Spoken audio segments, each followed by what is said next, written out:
5 وقت نماز کی کیا اہمیت ہے؟ اللہ پروردگار عالم کو تو اصل میں ہر گھڑی یاد رکھنا چاہیے، صبح شام سوتے جاگتے اللہ تعالیٰ یاد رہنا چاہیے۔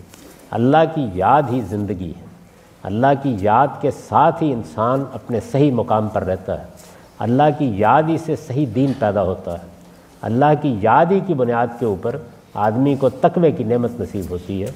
تو نماز اللہ کی یاد دہانی کا ذریعہ ہے، چنانچہ قرآن مجید نے کہا ہے اقم الصلاۃ لذکری، نماز کا اہتمام رکھو میری یاد کو قائم رکھنے کے لیے۔ ہم اپنی مشغولیتوں میں ہوتے ہیں، مجلسوں میں ہوتے ہیں، گپ شپ میں ہوتے ہیں، اپنی صلاحیتوں کا اظہار کر رہے ہوتے ہیں، دنیا میں معلوم نہیں کیا کیا کام کر رہے ہوتے ہیں، تو خدا کو بھول جاتے ہیں۔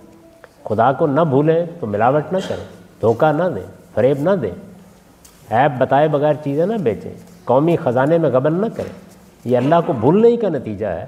تو اللہ کو یاد کرانے کے لیے نماز 5 وقت فرض کی گئی ہے کہ اللہ کو یاد رکھا جائے، اور 5 وقت چند منٹ کے لیے اللہ تعالیٰ بلا لیتے ہیں تاکہ ہم دنیا کی مشغولیتوں سے اٹھ کر پھر ایک بار یاد کر لیں کہ ہم بندے ہیں اور ہم کو بندے کی حیثیت سے اس دنیا میں رہنا ہے اور اس کی تیاری کرنی ہے کہ ایک دن اللہ سے ملاقات کر لیں۔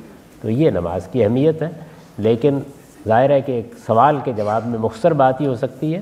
اگر آپ پوری طرح جاننا چاہیں کہ نماز کیا چیز ہے تو میری جو اسلام پر کتاب ہے میزان، اس میں نماز کا باب نکالیے، اس میں میں نے 10 نکات میں اس کو بیان کیا ہے کہ قرآن نماز کو کیا اہمیت دیتا ہے۔ نماز ہی اصل میں دین کی بنیاد ہے، اس لیے کہ دین کس چیز کا نام ہے؟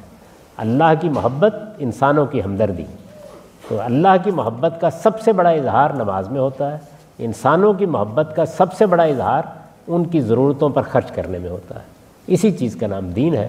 دینی زندگی ہے ہی 2 چیزوں کا نام، اللہ کی طرف رجوع اور بندوں کے اوپر کرم، شفقت، ان سے محبت، ان کی خدمت، ان پر اپنا مال خرچ کر کے۔